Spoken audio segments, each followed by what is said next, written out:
السلام عليكم ورحمة الله وبركاته. إن الحمد لله نحمده ونستعينه ونستغفره ونعوذ بالله من شرور أنفسنا ومن سيئات أعمالنا. من يهده الله فلا مضل له ومن يضلل فلا هادي له. وأشهد أن لا إله إلا الله وحده لا شريك له وأشهد أن محمدا عبده ورسوله أما بعد. அன்புள்ள இஸ்லாமிய சகோதரர்களே, சகோதரிகளே, தாய்மார்களே, அல்லாஹு தாலா எங்கள் மீது அன்பு கொண்டதன் காரணமாக, அல்லாஹு தாலா எங்களை நேசிக்கிற காரணத்தினால், அல்லாஹ்வை பற்றி பேசுகிற கேட்கிற சபையில் அமரக்கூடிய உட்காரக்கூடிய பாக்கியத்தை அல்லாஹ் நமக்கு வழங்கியிருக்கிறான். அல்லாஹுடைய தூதர் ஸல்லல்லாஹு அலைஹி வஸல்லம் அவர்கள் சொன்னார்கள், மை யுரிதில்லாஹு பி கைரன் யுஃபக்கிஹு ஃபித்தீன். யாரை அல்லாஹு தாலா நேசிக்கிறானோ, யாரை அல்லாஹ் விரும்புகிறானோ அவர்களுக்கு அல்லாஹு தாலா மார்க்கத்தில் விளக்கத்தையும் தெளிவையும் கொடுப்பான் என்பதாக நபிகள் நாயகம் ஸல்லல்லாஹு அலைஹி வஸல்லம் அவர்கள் கூறினார்கள். அன்புக்குரிய சகோதரர்களே, சகோதரிகளே, இந்த ரமலானுடைய காலப்பகுதியில், இந்த கடைசி பகுதியில் நாம் தொடர்ச்சியாக இஸ்லாமிய குடும்பவியல் சம்பந்தமாக நாம் பார்த்து வருகின்றோம். அந்த தொடரில் இன்றைய தலைப்பு புரிந்துணர்வும் நன்மை தரும் மென்மையும் என்ற தலைப்பிலே ஒரு சில விடயங்களை நாம் இந்த உரையினூடாக கற்றுக்கொள்வோம் இன்ஷா அல்லாஹ். அன்புக்குரிய சகோதரர்களே, சகோதரிகளே, தாய்மார்களே, இந்த புரிந்துணர்வு என்பது, இந்த புரிந்துணர்வு என்ற முக்கியமான ஒரு அடிப்படையான பண்பு இல்லாத காரணமாகத்தான் 190% பிரச்சனைகள் குடும்ப வாழ்க்கையிலும் சமூக வாழ்க்கையிலும் ஏற்படுகிறது. அதே போன்றுதான் அதிகமான பிரச்சனைகளை தீர்ப்பதற்கு முக்கியமான ஒரு பண்பு புரிந்துணர்வு என்பதை போன்று எல்லா விடயங்களிலும் மென்மையை கடைப்பிடிப்பதும் நம்மை அழகுபடுத்தக்கூடிய, நமது காரியங்களை அழகுபடுத்தக்கூடிய, நமது உறவுகளை பலப்படுத்தக்கூடிய பண்பாக மென்மை என்ற பண்பு இருக்கிறது. அதனால்தான் இந்த இரண்டையும் இணைத்து நாம் இந்த தலைப்பிலே பேசுகிறோம். அன்புக்குரிய சகோதரர்களே, சகோதரிகளே, தாய்மார்களே, இந்த புரிந்துணர்வு என்பது முதலாவது நாம் குடும்ப வாழ்க்கையில் அதை சரியாக பேணுவோம் என்றால் ஏராளமான பிரச்சனைகளை உறவுகளுக்கிடையே வருவதை நாம் தவிர்த்து கொள்ளலாம். பல பிரிவுகளுக்கு காரணம், உண்மையான வெறுப்பு, குரோதம், இவைகளை தாண்டி சரியான புரிதல் இல்லாமைதான் பல பிரிவுகளுக்கும் பல சண்டைகளுக்கும் காரணமாக அமைவதை நாங்கள் பார்க்கிறோம். அன்புக்குரிய சகோதரிகளே, ஒரு வீட்டில் சரியாக நாம் ஒரு விடயத்தை அணுகி அதை சரியாக உணர்ந்து புரிந்து நாம் செயல்பட்டால், அதன் பொழுது அதை நாம் புரிந்து கொள்கிற பொழுது நாம் மென்மையை கடைப்பிடிப்போமாக இருந்தால் அந்த வீட்டுக்குள் அல்லாஹுடைய அருள் வரும் என்பது அல்லாஹுடைய தூதர் ஸல்லல்லாஹு அலைஹி வஸல்லம் அவர்கள் சொன்ன செய்தி. எந்த வீட்டுக்குள் ரிஃப்க் மென்மை நுழைந்து விடுமோ அங்கு அல்லாஹினுடைய அருள் வந்துவிடும். எங்கு மென்மை எடுக்கப்படுமோ அங்கு அல்லாஹுடைய அருளும் எடுக்கப்படும் என்பது நபி ஸல்லல்லாஹு அலைஹி வஸல்லம் அவர்கள் எங்களுக்கு சொல்லி தந்த செய்தி. எனவே நாம் வீட்டுக்குள் இருக்கிற ஒவ்வொரு விடயங்களிலும் தாய் தந்தை உறவு, பிள்ளை தந்தை உறவு, அதே மாதிரி கணவன் மனைவி உறவு, இந்த எல்லா உறவுகளிலும் நாம் சரியாக வார்த்தைகளுக்கு கொடுக்கிற முக்கியத்துவத்தை விட அதில் இருந்து நாம் பெறுகின்ற, அவர்கள் பேசுகின்ற ஒரு விடயத்தை பேசுகிற பொழுது எந்த எண்ணத்திலிருந்து பேசுகிறார்கள் என்பதையும் சேர்த்து நாம் புரிந்து கொள்வதுதான் புரிந்துணர்வு. சில பொழுது நீங்கள் உதாரணமாக லேசாக விளங்குறதாக இருந்தால், வீட்டில் நீங்கள் கணவன் மனைவியாக இருக்கிற பொழுது மனைவி தலைவலியாக இருக்கும், உடம்புல வலியாக இருக்கும், வேறு பல கஷ்டங்கள் இருக்கும். ஆனால் நீங்கள் ஏதாவது கொண்டு வாங்கி கொடுக்கிற பொழுது, இதை குடிங்கன்னு சொல்கிற பொழுது, நீங்கள் இதை சாப்பிடுங்கன்னு சொல்கிற பொழுது அவள் வானாம் என்று ஒரு வார்த்தை சொல்லுவாள். அந்த வானாம் என்ற வார்த்தையை நாம் புரிந்து கொள்வது, அவள் சொல்லுகிற வார்த்தையை நாம் புரிந்து கொள்வது. ஆனால் அதற்கு பின்னால் உள்ள ஒரு வழி இருக்கும், அதை நாம் கேட்டு விளங்கி கொள்ள முடியாது. அவர்களுடைய நடவடிக்கையில், முகப்பாவனையில், அவர்களுடைய செயல்பாடுகளை வைத்து நாம புரிந்து கொள்வதுதான் புரிந்துணர்வு. இது கணவனுடைய விஷயத்திலையும் வரும். கணவன் வீட்டுக்கு வளமை போன்று சிரித்து விட்டு வரவில்லை, ஒரு ஏதோ டென்ஷன்ல வாரார் என்றால், இவர் என்ன எப்பொழுதும் டென்ஷனோட தான் வாரார் என்று பார்ப்பதற்கு முன்னால் அவருடைய அந்த டென்ஷனுக்கு காரணம் என்ன என்பது, இப்படி ஏதாவது நடந்திருக்குமோ அல்லது அவருக்கு ஏதாவது பிரச்சனை ஏற்பட்டிருக்குமோ என்று ஒரு நிமிடம் நாங்கள் யோசித்து சிந்தித்து புரிந்து கொண்டால் நாங்கள் அவருக்கு ஒரு மருந்தாக, ஔடதமாக நாங்கள் இருப்போம். அப்படி இல்லை என்றால் எரிகிற நெருப்பில் எண்ணெயை ஊற்றுவர்களாக நாங்கள் இருப்போம் மனைமார்கள். அங்கு செயல்படுவது புரிந்துணர்வு தான். அது இல்லை என்றால் பிரச்சனை. அது இருந்தால் அது இன்னும் உங்களுக்கு பாசத்தை, கணவன் மீது இன்னும் பாசத்தை உங்களுக்கும் கூட்டும், அவருக்கு உங்கள் மீது பாசத்தை கூட்டுகின்ற ஒரு செயல்பாடு தான் புரிந்துணர்வு. இதை நாம் தெளிவாக புரிந்து கொள்ள வேண்டும். ரசூல் ஸல்லல்லாஹு அலைஹி வஸல்லம் அவர்கள் ஹதீஜா ரலியல்லாஹு அன்ஹா அவர்களை மணமுடித்து அவர்கள் நடந்து கொண்ட, அவர்களோடு உறவாடிய, அவர்களோடு நடந்து கொண்ட முறை வேறு, ஆயிஷா ரலியல்லாஹு அன்ஹா அவர்களோடு நடந்து கொண்ட முறை வேறு. ஏன் ரசூல் ஸல்லல்லாஹு அலைஹி வஸல்லம் ஹதீஜா ரலியல்லாஹு அன்ஹா அவர்கள் ரசூலுல்லாஹை விட ஒரு 2-3 வருடங்கள் மூப்பாக இருந்தார்கள். இப்போ நாங்கள் 25 வயசில், உங்களுக்கு இந்த செய்தி புதுசாக இருக்கும்னு நினைக்கிறேன். நான் 25 வயசில் ரசூல்லா திருமணம் முடித்தாங்க. ஆயிஷா நாய்க்கு 40 வயசுன்னு சொல்லுவோம். ஆதாரபூர்வமான செய்தி கிடையாது, அது இட்டுக்கட்டப்பட்ட செய்தி. ஆதாரபூர்வமான செய்திகள் எதுவுமே தெளிவாக வந்தில்லை. வந்திருப்பதில் பலவீனமான செய்திகளில் ஓரளவு பலமானது 28 வயசு ஹதீஜா நாயகிக்கு, ரசூல்லாக்கு 25 வயசு. இதுதான் ஆதாரபூர்வமாக வந்திருக்கக்கூடிய செய்தி ஓரளவு.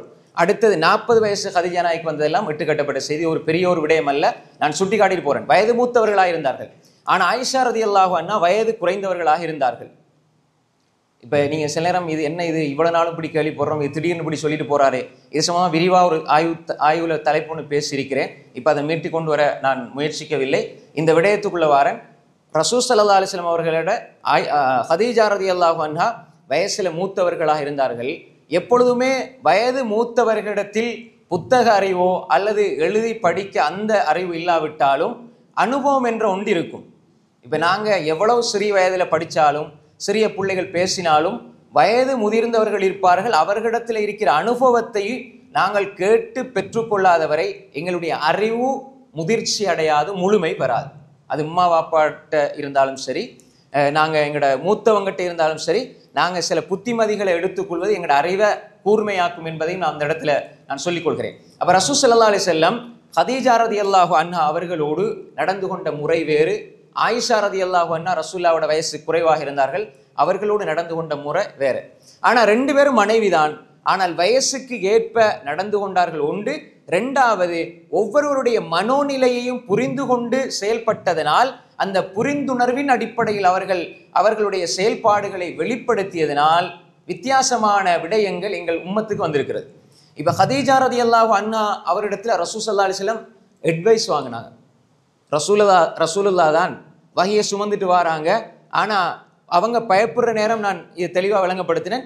ஹதீஜா ரலியல்லாஹு அன்ஹா அட்வைஸ் பண்ணுறாங்க, நீங்கள் பயப்படாதீங்க, அல்லாஹ் அவங்களை இழிவுபடுத்த மாட்டான். யாரு?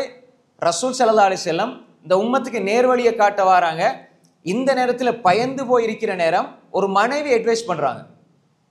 இந்த காலத்தில் கணவன்மார் ஏற்றுக்கொள்வாங்களா? எனக்கு எல்லாம் தெரியும், நான் எத்தனை பேரை பார்த்திருக்கிறேன்னு போயிடுவாங்க. ஆனால் ரசூல் ஸல்லல்லாஹு அலைஹி வஸல்லம் ஏற்றுக்கொள்கிறாங்க. ஏன்? அவங்க நல்ல விஷயத்த சொல்கிறாங்க. அல்லாஹ் உங்களை இழிவுபடுத்த மாட்டான், நீங்கள் குடும்ப உறவை சேர்ந்து வாழ்கிறீங்க, மக்களுக்கு கொடுக்குறீங்க, அதே மாதிரி விருந்தாளிகளை உபசரிக்கிறீங்க, சுமைகளை சுமந்து கொள்கிறீங்க, தேவையுடையவர்களுக்கு நீங்கள் உதவி செய்து கொடுக்குறீங்க. எனவே இந்த நல்ல பண்புகளை உடைய உங்களை அல்லாஹ் இழிவுபடுத்த மாட்டான். அப்போ எனவே இந்த ஹதீஜா ரலியல்லாஹு அன்ஹா அவருடைய அதாவது அட்வைஸ், ஆலோசனையையும் ரசூல் ஸல்லல்லாஹு அலைஹி வஸல்லம் அவர்கள் ஏற்றுக்கொள்கிறார்கள், அங்கீகரிக்கிறார்கள். அதே போன்று ரசூல் ஸல்லல்லாஹு அலைஹி வஸல்லம் அவர்கள் சில சந்தர்ப்பங்களில் மனைவிமார்களுடைய ஹுதைபியா உடன்படிக்கையின் பொழுது ஒரு மனைவியினுடைய அபிப்பிராயத்தை ரசூல் ஸல்லல்லாஹு அலைஹி வஸல்லம் முழுமையாக ஏற்றுக்கொள்கிறார்கள்.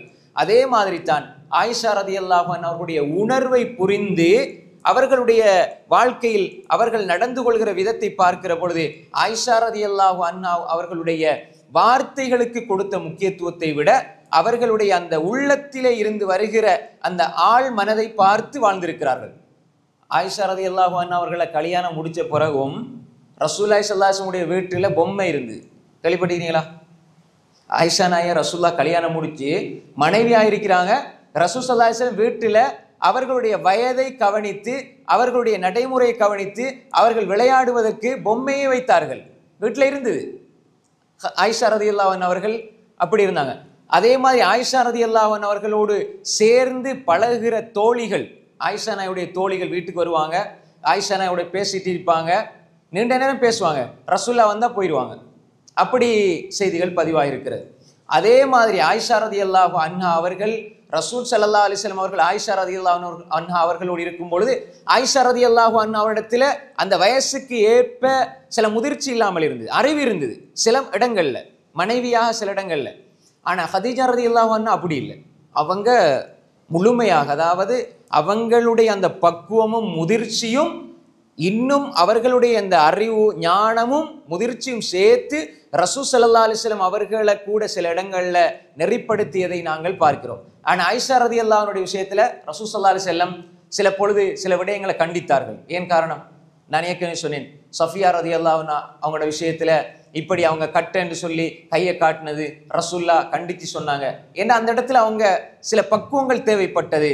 அந்த இடத்துல திட்ட இல்லை, ஏச இல்லை. ரசூல் ஸல்லல்லாஹு அலைஹி வஸல்லம் நெறிப்படுத்தி கொடுத்தார்கள். நீங்க சொல்றது பிழை, இது தவறு, இதனுடைய பாரதூரம் இதுதான் என்று சொல்லி ஏசாமல் திட்டாமல் அவருடைய மானத்தை மரியாதையை குறைத்து விடாமல் நெறிப்படுத்தினார்கள். இதுதான் அந்த புரிந்துணர்வு. அங்க மென்மை வேலை செய்யும். புரிந்துணர்வு இல்லைண்டா காட்டு மிராண்டித்தனமா நடந்து கொள்வாங்க. நான் இதை சொல்லிட்டு போகும்போது உங்களுக்கு தெரியும், குடும்ப வாழ்க்கையிலேருந்து சமூக வாழ்க்கைன்னு வரும்பொழுது ஏன் சில மனிதர்கள் சில இடங்கள்ல பள்ளிவாசல்கள் கூட சரியாக அவங்களால் நடந்து கொள்ள தெரியாது. ஏன் காரணம் என்றால் இதுதான் புரிந்துணர்வு, சிந்தனை திறன், அந்த நிதானம், முதிர்ச்சி, பக்குவம். இது இல்லாம போனால் எவ்வளவு இபாதத் செஞ்சாலும் அவரிடத்துல அந்த முதிர்ச்சி இருக்காது, பக்குவம் இருக்காது, மென்மை இருக்காது, அவர்கிட்ட ஹைரும் இருக்காது. அன்புக்குரிய சகோதரர்களே, இப்ப இந்த விடயத்துக்கு வாங்க. அதே மாதிரி தான் ஆயிஷா ரலியல்லாஹு அன்ஹா ரசூல் ஸல்லல்லாஹு அலைஹி வஸல்லம் அவர்களோடு இருக்கிற நேரம் யகூதிகள் வந்தாங்க.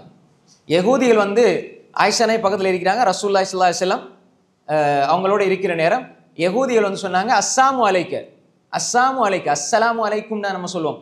அஸ்ஸலாமு அலைக்கும்டா என்ன கருத்து சொல்லுங்க? அல்லாஹ் உங்களுக்கு சாந்திய சமாதானத்தை உண்டாக்குவானாக. யூதர்கள் வந்தாங்க, வந்து சொன்னாங்க அஸ்ஸாமு அலைக்க அப்படின்னாங்க. ஆயிஷா நாய்க்கு இது விளங்கிட்டு, அவங்க தான் அந்த ஹதீஸ் ரிவாயத் செய்கிறாங்க. ஆயிஷா நாய்க்கு விளங்கிட்டு இவங்க சொன்னது அஸ்ஸலாமு அலைக்க அல்ல, அஸ்ஸலாமு அலைக்கும்னு சொல்ல இல்லை. இவங்க ரசூலுல்லாஹ்க்கு சொல்றாங்க, உங்களுக்கு மரணம் உண்டாகட்டும், நாசம் உண்டாகட்டும், அழிவு உண்டாகட்டும். யாரை பார்த்து சொல்றாங்க? ரசூல் ஸல்லல்லாஹு அலைஹி வஸல்லம் பார்த்து. ஆயிஷா நாய் கோபம் வந்துட்டு, கணவன் தானே. உடனே ஆயிஷா நாய் சொன்னாங்க, அஸ்ஸாமு அலைக்க வல்லஅனா, அதாவது அலைக்க ஸாமு வல்லஅனாங்க. அலைக்க ஸாமு வல்லஅனா, உங்களுக்கு தான் நாசம் அழிவு எல்லாம் உங்களுக்கு தான் உண்டாகட்டும் திருப்பி சொன்னாங்க. மாற்றி அதே பதில மேலதிகமாக சேர்த்து சொன்னாங்க, அலைக்க ஸாமு வல்லஅனா, உனக்கு நாசம் அழிவு மரணம் உண்டாகட்டும் சொன்னாங்க. அப்போ ரசூல் ஸல்லல்லாஹு அலைஹி வஸல்லம் தட்டி சொன்னாங்க, ஆயிஷா மகள் ஆயிஷாவே கொஞ்சம் பொறுமையாயிருங்க, அல்லாஹ் மென்மையானவன், மென்மையா நடந்து கொள்ளுங்க, அல்லாஹ் மென்மையை விரும்புகிறான். அந்த இடத்துல ரசூல் ஸல்லல்லாஹு அலைஹி வஸல்லம் ஆயிஷா ரலியல்லாஹு அன்ஹா அவர்களுக்கு மென்மையை சொல்லி கொடுக்கிறார்கள். மென்மையா நடந்து கொள்ளுங்க. ரசூல் ஸல்லல்லாஹு அலைஹி வஸல்லம் வேற ஹதீஸ்ல சொல்றாங்க, இன்னல்லாஹ ரஃபீக் யுஹிப்பு ரிஃப்க, அல்லாஹ் தஆலா மென்மையானவன், மென்மையை விரும்புகிறான். ஆயிஷா நீங்க மென்மையாக நடந்து கொள்ளுங்க என்று ரசூல் ஸல்லல்லாஹு அலைஹி வஸல்லம் பக்குவப்படுத்துறாங்க. உண்மையிலேயே ஆயிஷா நாய் சொன்னது சட்டத்தின் அடிப்படையில் தவறு கிடையாது, அவங்களா சொல்ல இல்லை. ரசூலுல்லாஹ்க்கு அவங்க சொன்ன பொழுது அவங்க திருப்பி சொல்றாங்க. அப்ப ரசூல் ஸல்லல்லாஹு அலைஹி வஸல்லம் அந்த இடத்திலும் சொல்றாங்க, நீங்க மென்மையை கடைப்பிடிங்க. ஏன் இந்த இடத்துல நீங்க எப்படி நடந்து கொள்ளணும்டா, அவங்க அப்படி சொல்லிட்டாங்களா, நானும் அலைக்கு அப்படி திருப்பி சொல்லிட்டேன். நாங்க மேலதிகமா அளவு கடந்து போக தேவையில்லை, அவங்க சொன்னதை நான் திருப்பி சொல்லிட்டேன், நீங்க அதிகமா கோவப்பட்டு மேலதிகமா வார்த்தைகளை சொல்லாதீங்கன்னு சொல்றாங்க. பாருங்க, இந்த இடத்துல ரசூல் ஸல்லல்லாஹு அலைஹி வஸல்லம் ஆயிஷா ரலியல்லாஹு அன்ஹா அவர்களை சில இடங்கள்ல பக்குவப்படுத்தினார்கள். அந்த பக்குவப்படுத்துவதற்கு அவர்களிடத்துல உள்ளத்துல இருந்தது புரிந்துணர்வு. அவர்கள் நடந்து கொண்ட முறை மென்மை. புரிந்துணர்வு இருந்தால் மென்மை வெளிப்படும். அதைத்தான் ரசூல் ஸல்லல்லாஹு அலைஹி வஸல்லம் சொன்னாங்க, நீங்க அவங்கள புரிஞ்சுக்கிறீங்கன்னா, யூதர்களை பத்தி உங்களுக்கு தெரியும் தானே, எந்த இடத்திலும் முஸ்லீம்களுக்கு அவங்க ஆதரவாக இருக்க மாட்டார்கள், பெரும்பாலும் ஆதரவாக இருக்க மாட்டாங்க. எல்லா இடத்திலையுமே எனக்கு கூட இப்படி சொல்றாங்க, எனவே நீங்க அதை புரிஞ்சு கொள்ளுங்க, நீங்க அதிகமாக அளவுக்கு அதிகமாக நீங்க சொல்லி விடாதீர்கள் என்று அந்த மென்மையையும் சொல்லி கொடுக்கிறார்கள். இதே மாதிரி ரசூல் ஸல்லல்லாஹு அலைஹி வஸல்லம் தனது குடும்ப வாழ்க்கையில் இந்த புரிந்துணர்வையும் மென்மையையும் அதிகமாக பேணியிருக்கிறார்கள், அதிகமாக கடைபிடித்திருக்கிறார்கள். எல்லா இடங்களிலும் சில சந்தர்ப்பங்களில் ஆயிஷா ரலியல்லாஹு அன்ஹா அவங்களோட வயசு இப்படி, அந்த வயசுக்கேற்ப ரசூல் ஸல்லல்லாஹு அலைஹி வஸல்லம் அவர்கள் நடந்து கொண்ட முறை, விளையாட்டு போட்டி நடக்குது, எத்தியோப்பியர்கள் ஹபஷா அவர்கள் ஈட்டி எறிந்து விளையாடுகிறார்கள். ஆயிஷா ரலியல்லாஹு அன்ஹுடைய வயசை கவனிச்சு, ஆயிஷா நீங்க பார்க்குறீங்க, நீங்க பார்த்தது போதுமா போதுமா போதுமா என்று கேட்டு அவர்களுடைய ஆசை, ஆயிஷா ரலியல்லாஹு அன்ஹுடைய ஆசை முடியும் வரை காட்டிக்கொண்டே பார்க்க சொல்லி கொண்டிருந்தார்கள், பார்க்க வைத்து கொண்டிருந்தார்கள். அப்ப ரசூல் ஸல்லல்லாஹு அலைஹி வஸல்லம் இந்த இடத்துல போதும் பார்த்து வாங்க வீட்டுக்கு போவோம், அல்ல வீட்டுக்கு முன்னுக்கு தான் இருந்து பார்க்குறாங்க, வாங்க போதும் உள்ளுக்கு போங்க அப்படின்னு அவங்க சொல்ல இல்லை. காரணம் என்னன்னா ரசூல் ஸல்லல்லாஹு அலைஹி வஸல்லம் அந்த உணர்வுகளை புரிந்து கொண்டார்கள். எனவே இந்த ஒரு பக்குவம் எங்க இடத்துல வரணும். ரசூல் ஸல்லல்லாஹு அலைஹி வஸல்லம் வாழ்க்கையில நீங்க எல்லா இடத்துலையுமே சஹாபாக்களோட நடந்து கொள்ற முறையும் இதுதான், புரிந்துணர்வு. அதாவது ரசூல் ஸல்லல்லாஹு அலைஹி வஸல்லம் குடும்பத்தில விஷயத்துல, அதே மாதிரி சஹாபாக்களோட நடந்து கொள்ற விதத்துல பாருங்க. ஒரு நாள் ரசூல் ஸல்லல்லாஹு அலைஹி வஸல்லம் மஸ்ஜித் நபவியில இருக்கிறாங்க. மஸ்ஜித் நபவியில இருக்கிற நேரம் சஹாபாக்களும் உட்கார்ந்து தான் இருந்தாங்க. ஒரு மனிதர் வெளியில இருந்து வந்தார், வந்து பள்ளியில் அப்படியே அவர பாட்டுக்கு வந்தாரு, திடீர்னு உட்கார்ந்தார் ஒரு மூலையில, சிறுநீர் கழிக்க ஆரம்பிச்சிட்டார். எப்படி இருக்கும்? அல்லாஹ்வுடைய மாளிகையில அதை அசுத்தப்படுத்துறது எவ்வளோ ஒரு மோசமான செயல். இப்போ சஹாபாக்கள் என்ன செஞ்சாங்க, அப்படியே எழும்புனாங்க அவரை பிடிக்கிறதுக்கு. எழும்பி அவரை பிடிச்சி அவரை தண்டிப்பதற்காக எழும்பி ஓடுற நேரம் ரசூல் ஸல்லல்லாஹு அலைஹி வஸல்லம் கொஞ்சம் பொறுமையாயிருங்க, விடுங்க விடுங்க விடுங்கன்னு சொல்லி ரசூலுல்லாஹி ஸல்லல்லாஹு அலைஹி வஸல்லம் சஹாபாக்களை விட்டுட்டாங்க, பிடிச்சி அப்படியே உட்கார வச்சுட்டாங்க. சஹாபாக்கள் நீங்க போவானாம், அவரை பிடிக்க வேணாம், அவர் சிறுநீர் கழிக்கட்டும், அப்படியே விட்டுருங்கண்டாங்க. அப்படியே சஹாபாக்கள் உட்கார்ந்துட்டாங்க. இப்போ அவர் சிறுநீர் கழிச்சிட்டு போற நேரம் ரசூல் ஸல்லல்லாஹு அலைஹி வஸல்லம் அதை புத்திமதி சொல்லி கொடுக்குறாங்க. சஹாபாக்கள்கிட்ட சொன்னாங்க, இப்போ ஒரு வாளி தண்ணியை ஊத்துங்க, அதை சுத்தமாக்கிருங்க. இப்ப நீங்க ஓடி போக, அவர் நீங்க ஓடி போறதை பார்த்து அவர் எழும்பி ஓட ஆரம்பிச்சா ஒரு இடத்துல தான் நஜீஸ். இப்ப அவர் ஓட ஆரம்பிச்சா பள்ளி முழுக்க நஜீஸ் ஆயிரும். அதே மாதிரி நீங்க பிடிச்சி அடிக்க போன அவருக்கு ஒன்றும் தெரியாம வந்து செய்யறாரு, தெரியாம வந்து செய்யறவரை போட்டு அடிச்சால் அல்லது அவரை தண்டிச்சால். எனவே ரசூல் ஸல்லல்லாஹு அலைஹி வஸல்லம் அந்த மனிதர் செய்த தவறுக்கு பின்னால் உள்ள நியாயத்தை புரிந்தார்கள். அவருக்கு தெரியாது. அந்த நேரத்தில் ரசூல் ஸல்லல்லாஹு அலைஹி வஸல்லம் சஹாபாக்கள்கிட்ட சொன்னாங்க, நீங்க கடினமானவர்களாக அனுப்பப்படவில்லை, மென்மையானவர்களாக அனுப்பப்பட்டிருக்கிறீர்கள். மக்களுக்கு மென்மையாக ரிஃப்கோடு நடந்து கொள்ளுங்கள். ஏன்னா அந்த புரிந்துணர்வு இருந்தால்தான் இந்த மென்மை என்ற குணமே வரும். எனவே அன்புக்குரிய சகோதரர்களே, அந்த இடத்துல சஹாபாக்கள் பார்த்த பார்வை வேறு, ரசூல்லா பார்த்த பார்வை வேறு. அதனால தான் அல்லாஹ் தஆலா சொல்கின்றான், ஃபபிமா ரஹ்மத்தின் மினல்லாஹி லின்த லஹும் வலவ் குன்த ஃபத்தன் கலீதல் கல்பி லம் ஃபத்து மின் ஹவ்லிக். நபியே ஸல்லல்லாஹு அலைஹி வஸல்லம் அவர்களை பார்த்து அல்லாஹ் சொல்றான், ஃபபிமா ரஹ்மத்தின் மினல்லாஹ் லின்த லஹும், அல்லாஹ்வுடைய ரஹ்மத்தின் காரணமாகத்தான் நீங்க அந்த சஹாபாக்களோடு மென்மையாக நடந்து கொண்டீர்கள். வலவ் குன்த ஃபல்லன் கலீதல் கல்பி லம் ஃபத்து மின் ஹவ்லிக், நீங்கள் கடின சுபாவமுடையவராக, கடின சித்தமுடையவராக, கடுகடுப்பானவராக நீங்கள் நடந்து கொண்டால் அவர்கள் உங்களை விட்டு விரண்டு ஓடியிருப்பார்கள். எனவே அவங்களை மன்னித்து விடுங்கள் என்று அல்லாஹு தஆலா நபி ஸல்லல்லாஹு அலைஹி வஸல்லம் அவர்களுக்கு சொல்கிறார். எனவே அன்புக்குரிய சகோதரர்களே, மென்மையாக ரசூல் ஸல்லல்லாஹு அலைஹி வஸல்லம் நடந்து கொண்டதனால், சஹாபாக்களினுடைய உணர்வுகளை புரிந்து கொண்டதனால் அவர்களை சூழ்ந்து இருந்தார்கள். நபி ஸல்லல்லாஹு அலைஹி வஸல்லம் அவர்களோடு சஹாபாக்கள் சூழ இருந்த காரணத்தை அல்லாஹ் சொல்கிற பொழுது மென்மை. அதனால் அவர்கள் சஹாபாக்களை புரிந்து கொண்டார்கள். சுமாமத் இப்னு உசால் ரலியல்லாஹு அன்ஹு அவர் கட்டி வைக்கப்படுறார் மஸ்ஜித் நபவியில. அவருக்கு எந்த ஒரு பெரிய தண்டனை கொடுக்கப்பட இல்லை, சிறை கைதியா பிடிக்கப்பட்டு கட்டி வைக்கப்படுகிறார். ஒரு நாள், 2 நாள், 3 நாள் போகுது. இப்ப அவருடைய தண்டனை முடிஞ்சு அவுத்து விடப்படுகிறார். வெளியே போயிட்டு குளிச்சுட்டு வந்து சொல்றார், நான் இஸ்லாத்தை ஏற்றுக்கொள்கிறேன். அப்ப அவர் பள்ளிக்குள்ள எதை பார்த்தார்? சிறை கைதியா பிடிக்கப்படுறாரு, நான் தண்டிக்கப்படுவேன், கொலை செய்யப்படுவேன் நினைக்கிறாரு. ஆனா 2-3 நாள் பள்ளிக்குள்ள இருந்தார். பள்ளிக்குள்ள இருக்கிற நடக்கிற செயல்பாடுகளை பார்த்தார். அவுத்து விட்ட உடனே காபிர்களோட போய் சேர்ந்து கொள்வார், அப்படித்தான் மக்கள் நினைப்பாங்க. ஆனா வெளியே போனார், குளித்து விட்டு வந்தார், நான் இஸ்லாத்தை ஏற்றுக்கொள்கிறேன்னு சொன்னார். அன்புக்குரிய சகோதரர்களே, ரசூலுல்லாஹ்வுடைய மென்மையையும் அன்பையும் இரக்கத்தையும் பாசத்தையும் அவர்கள் பார்த்தார்கள். எனவே அவர்கள் இஸ்லாத்துக்குள்ளே வந்தார்கள் என்பதற்கு அல்லாஹு தஆலா சாட்சியாக குர்ஆனிலே சொல்கிறான், ஃபபிமா ரஹ்மத்தின் மினல்லாஹி லின்த லஹும்.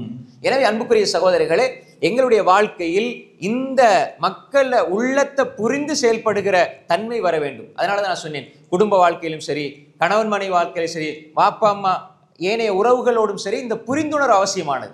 அன்புக்குரிய சகோதரர்களே, வீட்டுக்குள்ளே இருக்கிற பொழுது கூட எங்களோட வாப்பா எங்களோட உம்மா இவர்கள் சில விடயங்களை சொல்வார்கள், சில விடயங்களை நாங்களா புரிந்து கொள்ளணும். அவங்க எதிர்பார்ப்பாங்க, ஆனால் சொல்ல மாட்டாங்க.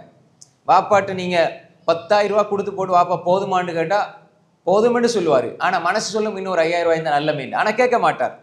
வாப்பாவை ஒரு மகன் புரிந்து கொள்வதில் தான் வெற்றி இருக்கிறது. அந்த புரிந்துணர்வு இருக்கிறதே, வாப்பாக்கு இந்த நேரத்தில் நான் அவருக்கு 15,000 ரூபாய் தேவைப்படுதா, என்னால் முடியுமான அளவு இவருக்கு நான் உதவி செய்வேன். 15,000 தேவைப்பட்டால் நான் 20,000மோ 30,000மோ மேலதிகமாக கொடுப்பேன்டா.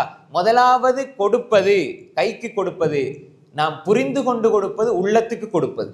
உள்ளத்துக்கு கொடுக்கின்ற அந்த நாம் கொடுக்கிற தர்மம் சதக்கா இருக்கிறதே, அதுதான் உள்ளத்தில இருந்து பிரார்த்தனையையும் அன்பையும் ஆழமான புரிதலையும் ஆழமான அன்பையும் வெளிப்படுத்தும். எனவே அன்புக்குரிய சகோதரர்களே, உங்கள் தந்தை தாய்க்கு ஒரு தேவை வருது, மகன் இப்படி எனக்கு சோம் இல்லை, எனக்கு இவ்வளவு பணம் தேவைண்டால் நீங்க 10,000 தான் தேவைப்படுது என்று நினைச்சால் உங்களோட வசதி கேட்ப. சில பொழுது முடியாம இருக்கு, நாங்களே வறுமையில் இருக்கிறோம் வேண்டாம், உங்களோட வசதி கேட்ப. நல்லா இருக்குதா தாய் தந்தையர்கள் நல்லா கவனிச்சு கொள்ளுங்க. 10,000 தாய்க்கு தேவைண்டா, தாய் கேட்கிறது 10,000 வேண்டா, எப்பொழுது 3,000மோ 10,000மோ நீங்கள் கூடுதலாக கொடுங்க. அது அவர்களுடைய உள்ளத்தில் இருந்து நீங்கள் உள்ளத்துக்கு கொடுக்கின்ற ஒன்று, உள்ளத்தோடு உரையாடுகிற ஒன்று, அது இதயத்தில் இருக்கிற அந்த மொழியை நீங்கள் புரிந்து கொள்கிறீர்கள். எனவே அன்புக்குரிய சகோதரர்களே, இப்படியான விடயங்கள் எங்களுடைய வாழ்க்கையில இருக்கும் என்று சொன்னால் அன்பு நீடிக்கும், அன்பு நிலைக்கும். அன்புக்குரிய சகோதரர்களே, இன்னும் ஒரு விஷயம் இருக்கிறது, தாய் தந்தை அது மாதிரி கணவன் மனை உறவுகளையும் சரி, நிறைய பேச்சுக்களை விட உள்ளங்கள் புரிந்துணர்வினால் பிணைக்கப்பட வேண்டும். கணவன் எந்த நேரத்தில் எதை விரும்புவார், எந்த நேரத்தில் எதை பேசுவார், எந்த நேரத்தில் எப்படி இருப்பார், அவர் கோபத்தோடு இருக்கிற நிலை என்ன, சமாதானத்தோடு இருக்கிற நிலை என்ன, மகிழ்ச்சியோடு இருக்கிற நிலை என்ன, எல்லாவற்றையும் மனைவி கேட்டு, கோபத்தோடு இருக்கிறவர்கள்ட்ட ஏன் இப்படி இருக்கிறீங்கன்னா கோபம் தான் கூடும். நல்லா விளையும் கொள்ளுங்க. ஒரு ஆள் நல்ல டென்ஷன்ல யோசனையோட கோவத்தில் இருந்தா, யாராவது நெருக்கமானவங்க போய் என்ன ஒரே யோசனை இருக்கிறீங்க அப்படின்னா, உங்களுக்கு தெரியுமா என்ன கஷ்டம் நான் படுற பாடு, திரும்ப இன்னும் கொஞ்சம் கோபம் கூடும். கோபத்தில் இருக்கிறான்னு நாங்க விளங்கிட்டால் அந்த இடத்துல அவரை கொஞ்சம் அமைதியா இருக்க விட வேண்டும். அல்லது அவருக்கு சந்தோஷம் வர மாதிரி, மனதை மகிழ்விக்கிற மாதிரி வேறு ஏதாவது சம்பந்தம் இல்லாத செயலாக இருக்கும், ஆனா அது அவருடைய உள்ளத்தை குளிர்விக்கும் வேண்டாம், அதைத்தான் செய்யணும். அந்த நேரத்தில் நமக்கு பெரிய தேவை இருக்கும், அந்த நேரத்தில் போய் அதை கேட்டால் இன்னும் கோபம் கூடும் வேண்டாம், அதை கேட்கக்கூடாது. எனவே இந்த விடயத்தை நாம் புரிந்து கொள்ள வேண்டும். இந்த புரிந்துணர்வு என்பது எல்லா விடயங்களிலும், ஒரு இடத்துல நீங்க 2 நிமிஷம் பொறுமையாக இருந்தால் பெரிய அருள்கள் கிடைக்கும். 2 நிமிஷம் நீங்க பொறுமையை இழந்தீர்கள் என்றால் கிடைக்க இருந்த அருளும் இல்லாமல் போய்விடும். எனவே எல்லா விடயத்திலும் ஒரு மனிதன் ஏன் இப்படி இருக்கிறான் என்பதை பார்த்து விளங்குறதுக்கு முன்னால் நாம யோசிச்சு பார்க்கணும், இவருக்கு என்ன நிலை இருக்குமோ. ஒரு மனிதர் ஃபாஸ்டா போவார், உண்மையிலே ஒரு மனிதர் ஃபாஸ்டா போவார். நீங்க நினைப்பீங்க என்ன இவர் இப்படி போறாரு, காணவும் இல்லை, பார்க்கவும் இல்லை, சலான் சொல்லவும் இல்லை. நீங்க சலான் சொல்லுங்க, ஆனா அவர் கண்டும் காணா மாதிரி போறாரா? இப்ப நீங்க யோசிங்க, அவருக்கு என்னை விட பல மடங்கு பிரச்சனைகள் இருக்கும், பல மடங்கு கஷ்டங்கள் இருக்கும். அதனால ஏதோ யோசனையில பார்க்காம இப்படி போறாரு, அவருக்கு இருக்கிற கஷ்டத்தெல்லாம் நீக்கணும்னு துவா செய்யணுமே தவிர கெட்டெண்ணம் வச்சு விடக்கூடாது, கெட்டெண்ணம் வைத்து விடக்கூடாது. அன்புக்குரிய சகோதரர்களே, இது எங்களுடைய குடும்ப வாழ்க்கையிலையும் சரி, பிள்ளைகளுடைய விஷயத்திலையும் சரி, எங்களுடைய தாய் தந்தையுடைய விஷயத்திலையும் சரி, மனைவியுடைய விஷயத்தில் இருந்தாலும் சரி, கணவன் மனைவி ஒரு கஷ்டத்தில் இருக்கிற பொழுது, ஒரு பிரச்சனையில் இருக்கிற பொழுது, ஒரு வழியில் இருக்கிற பொழுது மீண்டும் மீண்டும் வலியை கொடுக்காம நாங்க அவர்களுக்கு சரி, இப்போ உங்களுக்கு கஷ்டமா இருக்குதா, நான் உங்களுக்கு ஹிதுமத் செய்கிறேன், பணிவிடை செய்கிறேன், உங்களோட காலை நான் பிடிக்கிறேன், உங்களோட தலையை நான் பிடிக்கிறேன். கணவன் செய்யறது ஹராமா? கண்டிப்பா செய்யணும் சகோதரர்களே. அதை இன்று மனைவிமார்கள் விரும்பாவிட்டாலும் கணவனுக்கு மனைவிக்கு இப்படி செஞ்சு விடுறது என்பது நன்மையை தருகிற, உள்ளத்துல அன்பை ஏற்படுத்துகிற, அல்லாஹ்விடத்துல பொருத்தத்தை பெற்றுத்தார ஒரு விஷயம். எப்பொழுதுமே கணவனுக்கு மனைவி அடிமையாக இருக்கணும் என்று சொல்லி இஸ்லாம் சொல்ல இல்லை.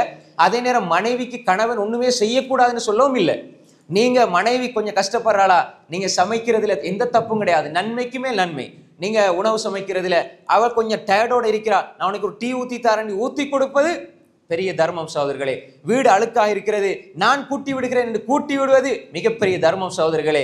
அதே மாதிரி ஒரு வலியோடு கஷ்டத்தோடு இருக்கிற பொழுது, கால் வலி, நடக்க இயலாது, முட்டுக்கால், இந்த முழங்கால்ல வருத்தமா, நான் உனக்கு பணிவிடை செய்கிறேன் என்று செய்து விடுகிற ஒரு கணவன். நாங்க இத இன்று பெரும்பாலும் இந்த சீரியல், சினிமா, இந்த படம் இதுல பார்த்து இந்த பொம்பளைகள்லாம் ஆம்பளைகளுக்கு அடிமேண்டல் எண்ணத்துல வச்சிருக்கிறோம் சகோதரர்களே. அல்லாஹ் தஆலா என்ன சொல்றான்? ஹுன்ன லிபாசுல்லக்கும் அன்து லிபாசுல்ல உன்னு.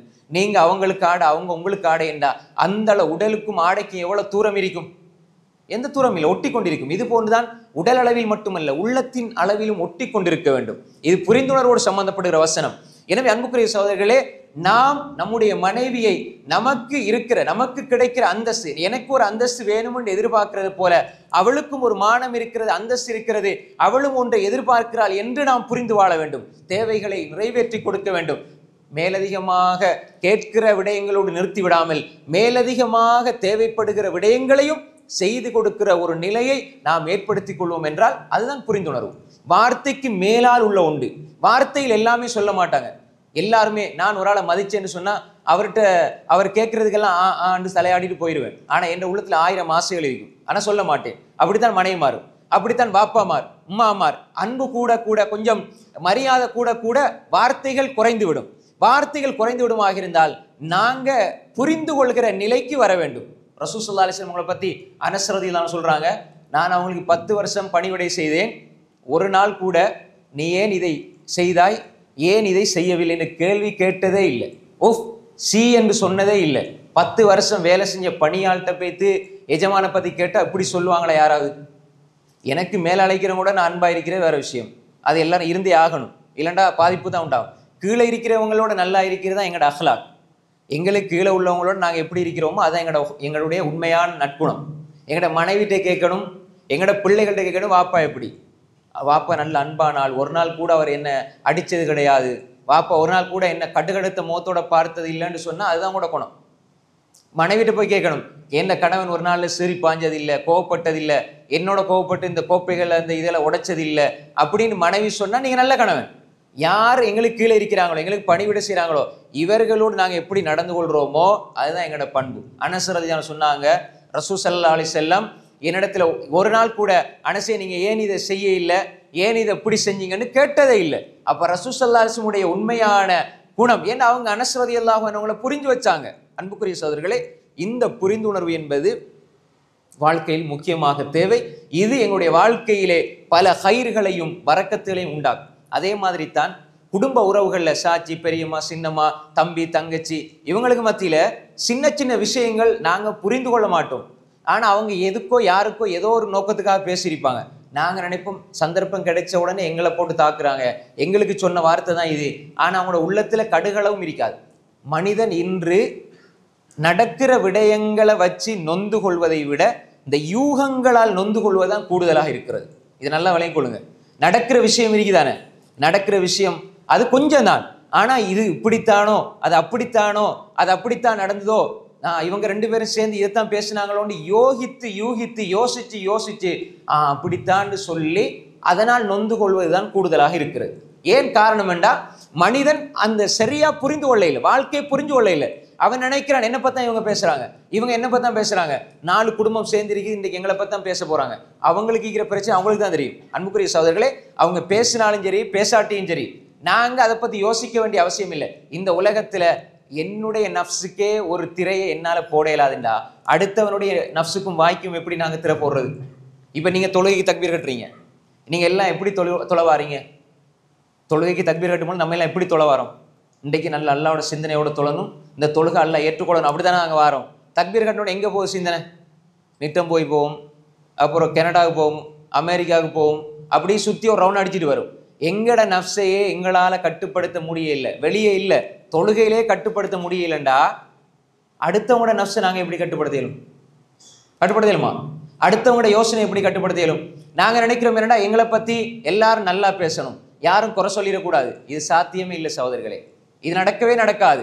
நாங்கள் எப்படி புரிந்து கொள்ளணும்டா, எங்கட குடும்பம், எங்கட உறவு, சொந்தம், பந்தம் எல்லாரும் நாங்கள் நல்லதை செய்வதை செய்வோம். ஆனால் அவங்க பேசுறதுக்கோ நினைக்கிறதுக்கோ நாங்கள் பொறுப்பு கிடையாது. அதை பற்றி நாங்கள் நினைச்சு நாங்கள் நொந்து கொள்வோம். ஆனால் நொந்து கொள்வதில் 90% அதுக்கும் நினைக்கிறவங்களுக்கு சம்பந்தமே இருக்காது.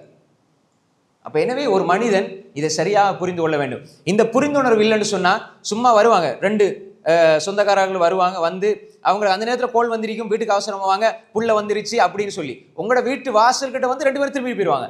அவர் உண்மையிலே காரணம் இருக்கும், வீட்டில் புள்ள வந்துட்டு தனியாக இருக்குது, நீங்கள் வாங்கன்னு ஹஸ்பண்ட் கால் பண்ணி இருப்பாரு, அந்த அவசரத்துக்கு ஓடி போவாங்க.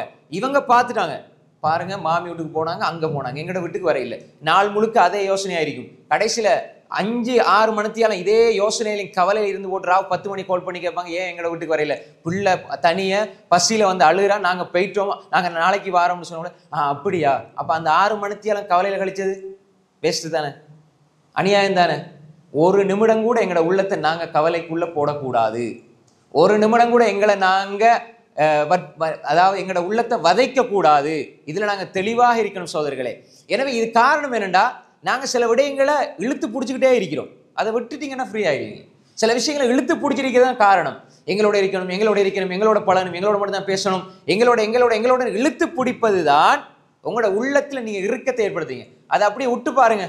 உங்களை எப்பயுமே காயப்படுத்திட்டு இருக்கிறாங்க, உங்களோட குடும்பத்தை எப்பயுமே பிரச்சனைப்படுத்திட்டு இருக்கிறாங்க. இப்போ நீங்கள் சரியா புரிந்து கொள்ளுங்க. இவங்களை நாங்கள் அவதானிக்கிறதுனால, இவங்க பேசுறதுக்கெல்லாம் மறுமொழி சொல்றதுனால, இவங்களோட காரியங்களை நாங்கள் பார்க்கிறோம் என்று அவங்களுக்கு தெரிகிறதுனால இன்னும் எங்களை காயப்படுத்துறாங்கன்னு நீங்க புரிஞ்சு கொண்டு கொஞ்சம் ஒதுங்கி பாருங்க, தானாக அது இல்லாமல் போகும். எனவே நிறைய பிரச்சனைகளை நாங்கள் இழுத்து பிடிச்சிட்டு இருக்கிறோம். அன்புக்குரிய சகோதரிகளே, நாங்கள் புரிந்து கொள்ள வேண்டும், ஒவ்வொரு விடயத்திலும் நாம் எம்முடைய உள்ளத்தை நோகடிக்காம பார்க்கணும்னு சொன்னா நாங்கள் இந்த விடயங்களை சரியாக புரிந்து கொள்ளணும். குடும்ப உறவுல இருந்தாலும் சரி, கணவன் மனைவி உறவுல இருந்தாலும் சரி, பிள்ளைகளுடைய விஷயமா இருந்தாலும் சரி, சொந்த பந்தமா இருந்தாலும் சரி, அளவுக்கு அதிகமாக யோசிக்க தேவையில்லை. சரியான ஒரு புரிந்துணர்வு எடுத்துக்கொள்ளணும். சரி, அவங்ககிட்ட நல்லது இருக்கும், எல்லாத்தையுமே பாசிட்டிவா, எல்லாமே நலவா எடுத்து பாருங்க, எல்லாம் நல்லதாக நடக்கும். எண்ணங்கள் இருக்குதானே, அந்த எண்ணங்கள் நல்லதாகிவிட்டால் செயல்கள் நல்லதாகும். எண்ணங்களின் அடிப்படையில் தான் வாழ்க்கை. இன்னமேல அமல் பின்னியாச்சு. அப்ப எனவே நாங்க அவங்க இதுக்கு தான் செஞ்சாங்க, அதுக்கு தான் செஞ்சாங்க, அதுக்கு தான் இப்படி பேசினாங்க, இதுக்கு தான் இப்படி பேசினாங்க, 5 வருஷத்துக்கு முன்னால் நடந்த ஒரு நிகழ்வையும் இன்று இப்ப பேசுற பேச்சையும் எடுத்து கனெக்ட் பண்ணி ஒரு பெரிய ஒரு உருவத்தை உருவாக்கி அவங்களா கவலைப்பட்டுக்கிட்டே இருப்பாங்க, நாங்களா கவலைப்பட்டுக்கிட்டே இருப்போம். அன்புக்குரிய சகோதரிகளே, மனிதன் முஃமின் கவலைப்படணும்னு ஷைத்தான் ஆசைப்படுறான். நாங்க அதுக்கு இலக்காயிடக்கூடாது. எனவே இந்த புரிந்துணர்வை நாம் எடுத்துக்கொண்டோம் என்றால் எல்லா விஷயத்தையும் லேசாக கடந்து போவோம். அன்புக்குரிய சகோதரர்களே, இது குடும்ப விஷயத்தில். இந்த சமூக வாழ்க்கையின் எடுத்துக் கொள்கிற பொழுது இந்த புரிந்துணர்வு மிக முக்கியமான ஒரு விஷயம், மென்மையும் மிக முக்கியமான விஷயம் சகோதரர்களே. மென்மை என்பதற்கு முன்னால நாங்க புரிந்து கொள்கிற ஒரு பக்குவ நிலைக்கு நாங்க வரணும். இப்ப நாங்க பள்ளிவாசல் இருக்குது, இந்த பள்ளிவாசல் இருக்குது, மாஷா அல்லாஹ், நிறைய மக்கள் நீங்க தொலை வாரீங்க, ஆண்கள் பெண்கள் பிள்ளைகள் எல்லாம் தொலை வாரோம். இப்போ பள்ளிவாசல் என்று வருகின்ற பொழுது இந்த பள்ளிவாசலுக்குள்ளேயும் பலதரப்பட்ட மனிதர்கள் வருவாங்க. யாரு வீட்டுக்குள்ள ஒரே தந்தைக்கும் தாய்க்கும் பிறந்த 3 பிள்ளைகளையே சரியா சமாளிக்க இயலாது. அவன் கருப்புங்குவான், இவன் வெள்ளங்குவான், இவன் ஆணங்குவான், இவன் சோறுங்குவான், இவனுக்கு கூழ் வேணும், இவனுக்கு சூடு வேணும். அப்ப அந்த 3 பிள்ளைகளையே சரியாக எங்களால புரிந்து கொள்ள முடியலண்டா, இங்க வரவங்க ஒவ்வொருத்தரும் ஒவ்வொரு விதமானவங்க வருவாங்க. எப்படி நாங்க புரிஞ்சு கொள்ள இயலாது. அப்ப எப்படி நடந்து கொள்ளணும்னா மென்மையா நடந்து கொள்ளணும். இப்ப நாங்க பாருங்க, பள்ளிக்குள்ள வருகிற பொழுது ஒருவருக்கு ஒன்று பிடிக்கும், ஏசி பிடிக்கும், சிலருக்கு ஏசி கூதலாயிருக்கும், ஒரு ஆளுக்கு சின்ன பிள்ளைகளை பிடிக்காது, இன்னொரு ஆளுக்கு சின்ன பிள்ளைகளை பிடிக்கும், சின்ன பிள்ளைகள் ஓடுவாங்க வருவாங்க, இது சில ஆட்களுக்கு பிடிக்காது, சில ஆட்களுக்கு யாரை கண்டாலுமே பிடிக்காது. அது ஒரு பெரிய மனநோய். கோவிச்சுக்குவான யாரும் அப்படி இருந்தா, யாரை கண்டாலும் பிடிக்காது, மனுஷனை கண்டாலே பிடிக்காது, அவங்களும் தொலை வருவாங்க, எல்லாரும் வருவாங்க. இப்ப நாங்க எப்படி நடந்து கொள்ளணும் தெரியுமா? நிர்வாகம் என்று ஒன்று இருக்குது, பள்ளிக்கு என்று ஒரு ஒழுங்கு இருக்குது, கட்டுப்பாடு இருக்குது. இந்த கட்டுப்பாட்டோட நடந்து கொள்றதா மோமின்ற பண்பு. சமயனா வாத்தானா, நேரம் போட்டிக்குதா, 7 மணிக்கு பாங்கா, 7:05 இக்காமத்தா, இப்படித்தான் நடக்கும். நாங்க வந்துகிட்டு நாங்களா பேசுறது, இதெல்லாம் இது அறிவில்லாதவர்களுடைய பண்பு என்று அல்லாஹ் சூரா ஹுஜராத்ல சொல்றான். அறிவில்லாதவர்கள் நாங்க வந்துகிட்டு சும்மா நாங்களா சத்தம் போடுறது, நாங்களா நினைச்சு பேசுறது. நிர்வாகம் என்று ஒன்று இருக்கிறது, ஒரு கட்டுப்பாடு. அது நிர்வாகம் நீங்க அவங்களோட யாரோட எவரோட தனிப்பட்ட பிரச்சனை எல்லாம் வேற. இப்ப நான் சொல்ல வாரது கட்டுப்பாடு. அத்தியுல்லா யா அய்யுஹல்லதீன ஆமனூ, ஈமான் கொண்டவர்களே, அத்தியுல்லா வ அத்தியுர் ரசூல் வ உலில் அம்ரி மின்கும். நீங்க, நான் ஏன் ஆரம்பத்தில் சொன்னேன், சிறுநீர் கழிச்சு பள்ளியை நாசமாக்குறதை விட வேற பெரிய வேலை இதுதான். ரசூல்லா உட்காருங்க, உங்களோட வேலையை பாருங்க, அவர் செய்யறது செய்யட்டுண்டா. நீங்க என்னப்பா ரசூல்லா, நீங்க பள்ளிக்குள்ள அல்லாஹ்வே சொல்றான் பள்ளியை நாசமாக்குறவனோட மோசமானவன் யார், அநியாயக்காரன் யாரிக்கிறான் குர்ஆன்ல சொல்றான், நீங்க எப்படி சொல்றீங்கன்னு சஹாபாக்கள் ரசூல்லா சொன்னாங்களா, கட்டுப்பட்டாங்க. அப்ப எனவே இது இப்படிப்பட்ட விடயத்திலண்டா சும்மா எங்களுக்கு லேசா சின்ன சின்ன விஷயங்களுக்கு எல்லாம் என்ன, அது அப்படி அங்க டைம் இப்படி ஓடுது, அங்க இது இப்படி ஓடுது, அந்த படியில இப்படி இருக்குது, இங்கால பொம்பளைகளுக்கு இப்படி செஞ்சிருக்கேன், அப்படி இப்படின்னு சொல்லி வீணாக ஒவ்வொரு விடயங்களும் இது அறிவில்லாதவருடைய பண்பு, முதிர்ச்சி இல்லாதவருடைய பண்பு, கட்டுப்பாடு இல்லாதவருடைய பண்பு, இது முனாஃபிக்களினுடைய பண்பு. நான் ஏன் இதை சொல்றேன்னா, மூமின்கள் கட்டுப்படுவார்கள், தலைமைத்துவத்துக்கு கட்டுப்படுவார்கள், மாறு செய்வர்கள் மூமின்களாக இருக்க முடியாது. அப்ப எனவே நாங்க வந்துகிட்டு குறை தேடிக்கிட்டு அல்லது ஏதாவது ஒன்று எங்கட விருப்பத்தின் அடிப்படையில் தான் இந்த பள்ளியை இயங்கணும் என்று இருப்பது, அப்படி யாரும் நான் குறித்து நான் பார்க்க இல்லை. ஒரு ஒழுங்க சொல்றேன், ஆதாபுல் மஸ்ஜிதின் அடிப்படையில் சொல்றேன். இதெல்லாம் அந்த புரிந்துணர்வோடு சம்மந்தப்படுறது. அப்ப எனவே இதுக்கென்று ஒரு அவர் வந்த உடனே பார்ப்பார், ரைட் இவ்வளவு விஷயம் நடக்குது, ஒரு இமாம் இருக்கிறார், தொழுவிக்கிறாங்க, சஃப் இருக்குது, சஃபுக்கென்று ஒழுங்கு இருக்குது, அதே மாதிரி லைட் போடப்பட்டிருக்கு, ஃபேன் போடப்பட்டிருக்குது, ஏசி இப்படி போடணும், இப்படி இந்த கட்டமைப்புகள்லாம் இருக்குது. இதெல்லாம் எத்தனையோ பேர் எத்தனையோ மசூராக்கள் பண்ணி தீர்மானிச்சு ஒரு முடிவு செய்யப்பட்ட விஷயம். இப்ப யாரோ ஒரு ஆள் வந்து போட்டு எந்த சிந்தனைப்படி எந்த கருத்துப்படி தான் நடக்கணும்னு நினைக்கிறது எவ்வளவு பெரிய முட்டாள்தனம். இதை நாங்கள் ஏற்றுக்கொள்ள முடியாது. அப்படி நடந்து கொள்பவர் ஒரு முஸ்லீமுடைய சமூகத்திலே வந்து குழப்பத்தை உண்டாக்குவார். அல் ஃபித்னத்து அஷத்து மினல் கத்ல், குழப்பத்தை உண்டாக்குறது. இப்ப தொழுது கொண்டிருக்கிறாங்க, திடீர்னு சத்தம் கேட்குது, பயான் பண்ணிட்டு இருப்பாங்க, திடீர்னு சத்தம் கேட்கும், பார்த்தா அப்படி இப்படி அண்ணன் இது இப்படியா அப்படியாங்குவாங்க, என்னடா ஒன்றுமில்லை கடைசியில. அப்ப அன்புக்குரிய சகோதரர்களே, இது குழப்பம் என்பது மிக பயங்கரமான ஒரு உளநோய். இது எங்களோட உள்ளத்தில் ஏற்படுற மிகப்பெரிய பயங்கரமான ஒரு விஷயம். இதுல இருந்து எங்களை பாதுகாத்துக்கொள்ள நாங்க பெரிய இபாதத்தாளி எரிப்போம். எங்கள்ட அந்த புரிந்துணர்வு அடிப்படையான கட்டுப்பாடு இல்லை என்றால் நாங்க எங்களை பரிசீலித்துக் கொள்ள வேண்டும். இதெல்லாம் நாங்க புரிந்துணர்வோடு நடந்து கொள்ள வேண்டிய விஷயம். ரைட், பள்ளிக்குள்ள சிறுவர்கள் வருவாங்க, சிறுவர்கள் உண்மையிலேயே அந்த பிள்ளைகளுடைய தன்மை என்ன, ஓடி போவாங்க, நடந்து போவாங்க. அப்ப உண்மையிலேயே அந்த பிள்ளைகளுக்கு அப்படியே விட்டுறவும் கூடாது. சில வாப்பமார் கோவிச்சு கொள்ளாதீங்க, சில வாப்பமார் என்ன செய்வாங்கன்னா அவங்க பக்தியோட இபாதத்தோடு நல்லா செஞ்சுடிமா, இபாதத்தெல்லாம் உள்ள அங்காலவோடும் உங்காலவோடும் பாயும். பள்ளிக்கு பிள்ளைகளை அனுமதிக்க சொன்னது, ரசூலை அனுமதிக்க சொன்னது காரணம் என்னன்னா, ஒரு இடத்துல உட்கார்ந்து பிள்ளைகள் அப்படி பார்த்துட்டு இருக்கிறது. அதை நம்ம பிள்ளைகள் அங்கால இங்கால ஓடும்பொழுது நம்ம அதை சொல்லி கொடுக்கணும். அப்படியே விட்டுட்டால் பாஞ்சு ஓடுவாங்க, இங்க ஓடுவாங்க, திடீர்னு இங்கால மைக்க வந்து பிடுங்குறாங்க, இப்படி இங்கால இதை கலத்திட்டு போறாங்க, இப்படின்னு சொன்னா நாங்க கூப்பிட்டு வீட்லையும் சொல்லி கொடுக்கணும் பிள்ளைகளுக்கு. இதெல்லாம் கட்டுப்படுத்தணும். ஆனா பிள்ளைகள் வரணும், எல்லாத்தையுமே பிள்ளைகளுக்கு சொல்லிக் கொடுக்கணும், வந்து பார்க்கணும்.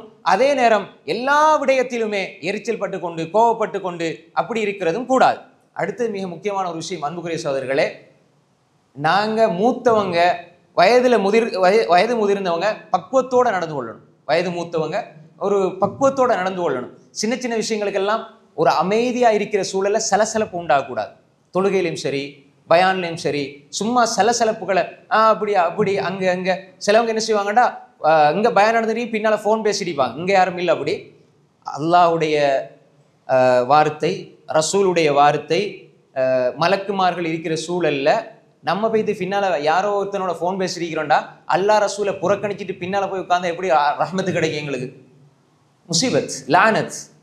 அல்லாஹ்வுடைய வார்த்தை போகுது, அல்லாஹ்வுடைய தூதருடைய வார்த்தை சொல்லப்படுது, அல்லாஹ்க்கு விருப்பமான இடம் மஸ்ஜித், மலக்குமார்கள் இருக்கிற சபை, அல்லாஹ்வோட சக்கீனத் இறங்குது. நாங்க பின்னால யாரோ ஒருத்தனோட போன்ல பேசிருக்கிறோம்டா, அல்லது யாரோ ஒருத்தனோட பின்னால போய் பேசிருக்கிறோம்டா, என்ன அர்த்தம் இருக்காதுல? அன்புக்குரிய சகோதரர்களே, இந்த அடிப்படையான புரிந்துணர்வு இல்லாமையினாலதான் நாங்க நினைச்சிருக்கிறோம் அது பெரிய ஒரு விஷயமாக. பாத்தீங்களா, நான் கத்தி விட்டம் பிடிச்சி நான் இப்படி சொல்லிட்டேன், அது சுத்த மடத்தனம். அது ஜாகில்கள் ரசூலோட காலத்துல செஞ்சாங்க. ஜாகில்கள், அறியாமையில் இருக்கக்கூடிய மடையர்கள் செஞ்சாங்க, மோமின்கள் செய்யல. அபூபக்கர் ரலியல்லாஹு செய்யல, உமர் ரலியல்லாஹு செய்யல, உஸ்மான் ரலியல்லாஹு செய்யல, அது ஜாகில்கள் வந்து செஞ்சாங்க. அன்புக்குரிய சகோதரர்களே, எனவே பள்ளியுடைய விஷயத்தில் இருந்தாலும் சரி நல்ல கட்டுக்கோப்போடு நடக்கணும். என்ன விடயமாக இருந்தாலும் ஏதாவது ஒரு பிழையை காண்றீங்களா, அதை குறித்த நபரோட சம்மந்தப்படுதா, தனிமையில மென்மையாக அவரிடத்துல அனுமதி கேட்டு நீங்க பேசணும். சும்மா திடீர்னு கையை பிடிச்சி அந்த இப்படி இந்த இது நம்ம குர்ஆன் ஓதிட்டிப்போம், திடீர்னு வருவாங்க, சலாமில் ஒன்றும் இல்லை ஷேக், இந்த அந்த வீட்டில் நேற்று முந்தின ஒன்று அது ஒரு சலாம் சொல்லணும். நீங்க இப்போ இந்த குர்ஆனே ஓதிட்டு இப்போ நம்ம நான் தப்பா நீங்க யாரும் அப்படி கேட்டு தான் மன்னிச்சு கொள்ளுங்க. நம்ம குர்ஆன் ஓதிட்டு இருப்போம், நாங்களும் இபாதத் செய்யணும்னு சொல்லி தஃப்சீரை தர்ஜமா படிச்சுட்டு இருப்போம். திடீர்னு வருவாங்க, உட்காருவாங்க, அந்த நேற்று முந்தினத்து இப்படி ஃபத்துவா அப்படி போகும், கொழும்புலேருந்து கண்டி அப்படி அங்கெல்லாம் ஃபத்துவா, அதுக்கப்புறம் பேசியெல்லாம் 5 நிமிஷம் முடிக்க போகிறோம், இதுக்கு என்ன தீர்வு? சில ஒரு மணி நேரம் பயன் அனுப்பி போட்டு சொல்லுவாங்க, இதை கேட்டுட்டு இதுக்கு ஒரு பதில் சொல்லுங்கண்டு. நாங்கள் அப்படியே உட்காந்துட்டு மேசை போட்டு கதிரை போட்டு உட்காந்துட்டு இருக்கிறோம். நீங்கள் அனுப்புறதெல்லாம் பார்த்துட்டு அப்படி ஒரு மணி நேரம் நாங்கள் பெரும் அறிஞர்கள் முஹத்திஸ் அல்பானி ரஹ்மத்துல்லாஹி இப்னு பாஸ் பேசுறதை கேட்கறதுக்கே நம்ம என்ன டைம் இல்லாமல் இருக்குது. யாரோ ஒரு குப்பை ஒன்று பேசுது, அவர் பேசுகிற கபூரோடையும் ஜியாரத்தோடையும் உலமாக்களுக்கு ஏசியும் கியாமுலேத்தோட இருக்கு, அவனுக்கு லானத்தையும் அதையெல்லாம் அனுப்பிட்டு இதுக்கு ஒரு பதில் சொல்லுங்க. அன்புக்குரிய சகோதரர்களே, இதெல்லாம் நான் தெளிவாக விளங்கிக் கொள்ளணும். நாங்கள் எந்த இடத்துல இருந்து எப்படி பேசணும், யாரோட பேசணும், ரைட், இங்கே வந்தால் கூட எந்த ஒரு விஷயத்துல இருந்தாலும் இந்த ஒரு அடிப்படையான புரிந்துணர்வு கிட்ட இல்லாம சும்மா கண்டன மாதிரி தொழுகைக்கு வந்தாலும் சரி, தலைவருக்கு சிலவங்க வந்து இப்போ சஃப்ல நம்ம வந்து நெருக்கமாக இருக்கணும், அதுக்குன்னு சொல்லி நல்லா ஒட்டிக்கிட்டு அவருக்கு சுஜூத் செய்ய மேலா ருக்கூ செய்ய மேலா, இவர் மட்டும் தான் அந்த சுண்ணத்தை 100% பின்பற்ற மாதிரி. அன்புக்குரிய சகோதரர்களே, சில இடங்கள்ல நாங்கள் புரிந்துணர்வு நடந்து கொள்ளணும். சிலவர் காலில் புண்ணிக்கும், அப்போ நாங்கள் ஒட்டி வைப்போம். அவர் கொஞ்சம் தள்ளுறாருன்னா நீங்கள் விட்டுருங்க, திரும்ப திரும்ப ஒட்டி ஒட்டி ஒட்டி அப்படி இருக்கக்கூடாது. அதை சஃப்ல சேர்ந்து இருக்க ரசூல்லா சொன்னது சஃப்ல சேர்ந்து இருக்கிறது தான். அதுக்கப்புறம் அவர் கொஞ்சம் அங்கலாக நீங்க அங்கலாங்க அப்படி அப்படி சஃபை இங்களவு கொண்டு வந்துருவாங்க. அப்படி அல்ல, அதல்ல. சுன்னாவில் என்ன சொல்லப்படுங்கன்னா நெருக்கமாயிருங்க. சில பொழுது நம்ம தக்பீர் இப்படி கட்டுற இல்லையே, தக்பீர் இப்படி கட்டும்போது கொஞ்சம் இப்படி இருக்கும். அப்போ அடுத்தவங்க வயிறுல குத்திட்டையும் அவங்க நினைச்சுன்னா அவங்க தொழுதா போதும் உண்டு. பக்கத்தில் இருக்கிறோம் எதையுமே பார்க்கறது இல்லை. பக்கத்தில் சின்ன பிள்ளை இருந்தால் அப்படி நசிப்பட்டு போய் இருப்பான் புள்ள. இதெல்லாம் நாங்கள் நினைச்சிட்டு பக்குவம் உண்டு, பேணுதல் நினைச்சிட்டு இருக்கிறோம். சகோதரரை புரிஞ்சு கொள்ளுங்க, இபாதத்தின் பேர்லையும் நீங்க ஜஹாலத்தில் வெளிப்படுத்தக்கூடாது. சில விஷயங்களை நம்ம தெரிந்து கொள்ளணும், நாம் சில விஷயங்களை தெரியாட்டி கேட்டுக்கொள்ளணும். ஆனால் அனுமதி எடுத்து ஒரு மனிதர்கிட்ட ஏதாவது பேசணுமா, தனிப்பட்ட முறையில் அனுமதி எடுத்து அழகா போய்த்து வெளியே போய்த்து நான் ரைட் நான் அவங்களோட இது பேசணும் அப்படின்னு அழகா பேசுங்க. அவருக்கு இப்போ எனக்கு டைம் இல்லை புறவை பேசுனா ஓகே அல்ஹம்துலில்லாஹ் அப்படி போயிடணும். அல்லது நாங்கள் இதை நிர்வாகத்தோட பேசணும், அல்லது பள்ளியில் ஏதாவது சின்ன பிரச்சனை ஏதாவது ஒன்று பார்க்குறோம்டா யார் தலைவர் யார் உபதலைவர் யார் இதற்கு பொறுப்பு அவரோட பேசி மென்மையாக பேசி இது எப்படி இருக்குது கொஞ்சம் சரி பண்ணுங்க, பள்ளிக்குள்ள எழும்பிடு அதை செய்யுங்க இதை செய்யுங்க அப்படின்னா இது வந்து நலவு நாடுவது அல்ல, இது வந்து குழப்பத்தை உண்டாக்குவது. இப்படிப்பட்ட குழப்பக்காரர்களால் தான் ஃபித்னாக்கள் உருவாகிறது. நல்லா விளங்கிக்கொள்ளணும். எனவே அன்புக்குரிய சகோதரர்களே, சில நல்ல விடயங்கள் கூட அது குறித்த இடத்தில் சொல்லப்படவில்லை என்றால் அது நல்ல விடயம் அல்ல, கெட்ட விடயம். எப்படி குர்ஆன் ஓதுறது சிறந்தது தானே, அதுக்குன்னு கக்குசுக்குள்ள போய் குர்ஆன் ஓதுவீங்களா? அது அந்த இடத்துல தான் ஓதணும். சரி, குர்ஆன் ஓதுறதே சிறந்தது, அதனால ருக்குல போய் குர்ஆன் ஓதுவீங்களா? ஏலாது. அந்தந்த இடத்துல தான் அதை செய்யணும். அன்புக்குரிய சகோதரர்களே, எனவே இந்த புரிந்துணர்வு இருக்கணும். நாங்க எத்தனை வயசானா இருந்தாலும் சரி, எவ்வளவு வயசாயிருந்தாலும் சரி, புரிந்துணர்வோடு நடந்து கொள்ள வேண்டும். இது அடிப்படையான விஷயம். அடுத்தது மென்மை. இதை நாங்கள் புரிந்து கொள்ளும் சகோதரர்களே. எங்களுடைய இபாதத்து விஷயத்திலும் சரி, தொழுகை விஷயத்திலும் சரி, குடும்ப வாழ்க்கையிலும் சரி, எல்லா விடயங்களும் இந்த மென்மையை கடைபிடிக்கணும். ரசூல் ஸல்லல்லாஹு அலைஹி வஸல்லம் மிம்பர்ல இருந்தாங்க. மிம்பர்ல ஹசன் ரலியல்லாஹு அன்ஹு ஹுசைன் ரலியல்லாஹு அன்ஹு தவண்டு தவண்டு வராங்க. ரசூல்லா மிம்பர்ல இருந்து இறங்கிட்டு போய்த்து 2 பேரையும் தோல்ல போட்டு ஃபுத்பா ஓதுறாங்க. இப்போ நாங்கள் அப்படி செஞ்சா எப்படியும்? ரசூல்லா செஞ்சாங்க. இது மிம்பர்லேருந்து இறங்கி 2 புள்ளையும் தோளில் போடுறாங்க, தோளில் போட்டு பயான் பண்ணுறாங்க. எப்படியும் இது ரசூல்லாட வழிமுறை. ரசூல் ஸல்லல்லாஹு அலைஹி வஸல்லம் சுஜூத் செய்கிறாங்க. ஹசன் அல்லது ஹுசைன் ரலியல்லாஹு அன்ஹு ரிவாயத்தில் அப்படி தான் வருது. யாரோ 2 பேரில் ஒரு ஆள் ரசூல்லா சுஜூதில் இருக்கிறாங்க, ஃபர்லு தொழுகையில் சுஜூதில் இருக்கிறாங்க. 2 பிள்ளைகளில் ஒருவர் வந்து அப்படியே மேலே ஏறிட்டாங்க. பள்ளியில் மஸ்ஜித் நபவியில் மேலே ஏறி ரசூலோட காதை முறுக்கி பைக் ஓடுற மாதிரி, அந்த காலத்தில் குதிரை ஓடுற மாதிரி ஓடுறாங்க. ரசூலை சுஜூதை நீட்டுறாங்க. பின்னுக்கு இருந்த சஹாபாக்கள் எல்லாம் ரொம்ப நீளுதே, ஃபர்லு தொழுகை ஜமாத் நடத்துகிற ரசூலாக்கு ரொம்ப நீளுது, இவங்க என்ன நடந்துட்டோ, ரசூலாக்கு ஏதாவது நடந்துட்டோ அல்லது அவங்களுக்கு ஏதாவது மயக்கம் வஃபாத்து ஏதாவது ஆயிடுச்சோன்னு சொல்லி போட்டு ஷத்தாத் இப்னு ஹாத் ரலியல்லாஹு அன்ஹு ரிவாயத் செய்கிறாங்க. அப்படி பார்க்குறாங்க. பார்த்தா ரசூல் ஸல்லல்லாஹு அலைஹி வஸல்லம் சுஜூதில் இருக்கிறாங்க, மேலே அவங்களுடைய பேரப்புள்ள இருக்கிறாங்க. அப்போ திரும்ப அவங்க சுஜூத் போய்த்தாங்க. இப்போ ரசூல் ஸல்லல்லாஹு அலைஹி வஸல்லம் தொழுகை முடிச்ச உடனே சஹாபாக்கள் கேட்குறாங்க, யார் ரசூலல்லாஹ் இப்படி சுஜூதை நீங்கள் நீட்டினீங்களே, காரணம் என்ன என்று சொல்லும்போது ரசூல் ஸல்லல்லாஹு அலைஹி வஸல்லம் சொன்னாங்க, நான் சுஜூதில் இருக்கும்பொழுது என்னுடைய பேரப்பிள்ளை வந்து எனக்கு மேலே ஏறி சவாரி செய்து கொண்டிருந்தார், நான் எழும்புனா அவருடைய சந்தோஷம் இல்லாமல் ஆகிவிடும், அவருடைய சந்தோஷத்தை இல்லாமல் ஆக்க நான் விரும்பவில்லை, எனவே சுஜூதை நீட்டினேன். அவங்களோட அந்த சின்ன பிள்ளைய சந்தோஷம் உடைஞ்சிடக்கூடாது என்பதனால நான் சுஜூதையே நீட்டினேன் என்று சொல்றாங்கண்டா, இந்த சின்ன பிள்ளைகளுடைய இதயத்தை புரிஞ்சு கொள்ள இயலாத உங்களால் அல்லாஹ்வை எப்படி புரிஞ்சு கொள்ள இயலும்? இந்த சின்ன பிஞ்சு உள்ளத்தை புரிஞ்சு கொள்ள இயலாத உங்களால எப்படி நீங்க அகலாக்கோட வாழ முடியும்? ரசூலா சுஜூதை நீட்டுறாங்க அந்த பேர பிள்ளைக்காக. அன்புக்குரிய சகோதரர்களே, அதுக்கப்புறம் எழும்புறாங்க, தொழுகிறாங்க. இது ஃபர்லு தொழுகையில் ரசூல் ஸல்லல்லாஹு அலைஹி வஸல்லம் சொல்றாங்க, நான் பள்ளிக்கு தொழுவிப்பதற்காக வருவேன், நான் தொழுகை இன்றைக்கு நீட்டி தொழுவிப்போம் என்று வருவேன், சிறு பிள்ளைகளுடைய சப்தம் அழுகிற சத்தம் கேட்கும், தொழுகையை சுருக்கி கொள்வேன். ஏன்னா அந்த தாய் பிள்ளை அழும்பொழுது அந்த தாய்க்கு ஏற்படுற வலியை புரிந்துணர்ந்து நான் அப்படியே மென்மையாக தொழுகையை நிறைவு செய்து கொள்வேன்னு சொல்றாங்க. சின்ன பிள்ளை அழுததுனால தொழுகையை சுருக்குனாங்க, சின்ன பிள்ளைகளோட சந்தோஷம் கெட்டு போகக்கூடாது என்பதற்காக தொழுகையை நீட்டுனாங்க. இதுதான் ரசூலுல்லாஹ். நாங்க இந்த பள்ளியில் மாஷால் அப்படி இல்லை. ஆனால் எங்களோட பிள்ளையெல்லாம் ஹசன் ஹுசைன் நினைச்சிடாதீங்க, ஹசன் ஹுசைன் அலியான்னு நினைச்சிடாங்க. அவங்களோட தன்மைகள் இது வேற, அதனால புள்ள மாஷால்லா மேலே இருக்கணும், புள்ள என்ன செஞ்சாலும் அல்ஹம்துலில்லாஹ் அப்படின்னு நினைச்சிடாதீங்க. நாங்கள் பிள்ளைகள் அப்படி இருக்கும்போது கொஞ்சம் சொல்லணும், பிள்ளைகள்கிட்ட இப்படி செய்யக்கூடாது வாப்பா, கொஞ்சம் இப்படி செய்யுங்க வாப்பா. சில வாப்பா மாதிரி சொல்லி கொடுக்குறதே இல்லை, அவங்களும் அப்படி பிள்ளைகளும் அப்படி. கோச்சிக்காதீங்க, கோச்சாலும் பரவாயில்லை. அன்புக்குரிய சொல்ல அப்படி இருக்கக்கூடாது. கொஞ்சம் சொல்லுங்க, இது பள்ளிவாசல், இதில் ருக்கு செய்யணும், இதில் சுஜூத் செய்யணும், இதில் ஓதணும், தொழணும், இதில் அங்கே ஓடக்கூடாது, இங்கே ஓடக்கூடாது. சில பிள்ளைகள் இங்கே வந்து ஓட்டப்படி பழகுறது, இங்காலேருந்து அங்கே பாயிரம், அங்காலேருந்து அங்கே பாயிரம். தப்பில்லை, அந்த பிள்ளைகளுக்கு தெரியாது. வாப்பா மாதிரி சொல்லி கொடுக்கணும். வாப்பா மாதிரி சொல்லி கொடுக்காத பிள்ளை. நீங்க புள்ள வாரது கொஞ்சம் நடக்கிறது, இயல்பா நடக்கிறது வேற. இங்க வந்தோடனே கொஞ்சம் டபுள் மடங்கு கூடுதே, அது பிரச்சனை. வீட்டுல ஓடி நடந்து தெரிஞ்சாலும் இங்க வந்து ஓடி பாயுதுண்டா கொஞ்சம் சொல்லி கொடுக்கணும். அப்ப எனவே அன்புக்குரிய சகோதரர்களே, ரசூல் ஸல்லல்லாஹு அலைஹி வஸல்லம் மென்மையை பாருங்க. ரசூல் ஸல்லல்லாஹு அலைஹி வஸல்லம் மென்மை எப்படி அன்பாக. ஒரு மனிதர் ரசூல் ஸல்லல்லாஹு அலைஹி வஸல்லம் வாரார், வந்து ரசூல்லா சபையில மக்களோட மக்களாகும் பொழுது இப்படி பார்த்துட்டு கேட்டார், ஐயுக்கு முகமது, உங்களை யார் முகமதுன்னு கேட்டார். உங்களை யார் முகமதுன்னு கேட்கிறார். மக்களோட மக்களா இருந்தாங்க ரசூல் ஸல்லல்லாஹு அலைஹி வஸல்லம். அவங்க யார் முகமதுன்னு கேட்டோடனே ரசூல் ஸல்லல்லாஹு அலைஹி வஸல்லம் எழும்பி, நான் தான் முகமது, என்ன நீங்க என் பேரை சொல்லி கூப்பிடுறீங்க, அல்லது இப்படி என்ன பத்தி இப்படி கேட்குறீங்க. ரசூல் ஸல்லல்லாஹு அலைஹி வஸல்லம் அவங்கள சஹாபாக்கள் அப்படி கூப்பிட மாட்டாங்க. ரசூலுல்லாஹ் அங்க புரிந்து கொண்டார்கள், மென்மையா நடந்தாங்க. அன்புக்குரிய இன்னும் சிலர் வந்து ரசூல்லா மனைவிமாரோடு இருக்கும் பொழுது முகமது முகமதுன்னு கூப்பிடுவாங்க. அல்லாஹ் கண்டிச்சு வசனத்தை இறக்குறான், உங்களை பின்னால் இந்த அறைகளுக்கு அப்பால் இந்த உங்களை கூப்பிடுறாங்களே அவங்களை அதிகமானவங்களுக்கு புத்தி போதாது. பள்ளிக்குள்ள இருந்து அல்லது வெளியே இருந்து பேரை சொல்லி கத்துறது, கூப்பிடுறது, குறைக்காட்டுறது, சத்தம் போடுறது, அதை செய்யுங்க, இதை செய்யுங்க, இதை செய்யுங்க. இப்போ ஏதாவது லைட் ஃபேன் ஆஃப் போட்டிருக்கிறாங்களா, பக்கத்தில் வந்து நீங்கள் அந்த லைட் ஆஃப் பண்ணுங்க, அல்லது நான் ஆஃப் பண்ணுறேன், அல்லது இப்படி செய்யுங்க, அங்கே இப்படி சத்தம் போடுறது எல்லாமே குர்ஆன்ல நீங்கள் எடுத்து பாருங்க. இதெல்லாம் கூடாது. சத்தம் காட்டுறது, குறை காட்டுறது, மேலே இருந்து கீழே கூப்பிடுறது, கையை தட்டுறது, விசில் அடிக்கிறது, அதிகமான சத்தங்களை போடுறது, இதெல்லாம் கூடாது, தடை செய்யப்படி. குறிப்பாக அந்த பள்ளியுடைய எல்லைகளுக்குள்ள இந்த ஹுர்மத், இந்த வரையறைகள் நாம் பேணிக் கொள்ள வேண்டும். எனவே அன்புக்குரிய சகோதரர்களே, நாம் தெளிவாக இந்த மென்மை என்ற பண்பு, ரசூல் ஸல்லல்லாஹு அலைஹி வஸல்லம் சொன்னாங்க, மா கான ரிஃப்கு ஃபீ ஷைஇன் இல்லா ஸானா வலா நுஸி அர்ரிஃப்கு வமா நுஸி அர்ரிஃப்கு மின் ஷைஇன் இல்லா ஷானா. அரபுல ஸைன் என்ற அழகு, ஷைன் ஷீன் வந்தா அசிங்கம். எந்த இடத்துல ரிஃப்க் இருக்குமோ அங்கு அழகு இருக்கும். எந்த இடத்துல எந்த விடயம் ரிஃப்கோட மென்மையாக இருக்குமோ அந்த இடத்துல அழகு இருக்கும். எங்கு ரிஃப்க் பிடுங்கப்படுமோ அந்த இடம், அந்த செயல் அசிங்கமாக ஆகிவிடும். எனவே அன்புக்குரிய சகோதரர்களே, சகோதரிகளே, தாய்மார்களே, எங்களுடைய வாழ்க்கையில் மென்மை இருக்கணும். ரசூல் ஸல்லல்லாஹு அலைஹி வஸல்லம் தொழுகைக்காக வந்து வார நேரம் அவருடைய பேரப்பிள்ளை உமாமா. யார் உமாமா?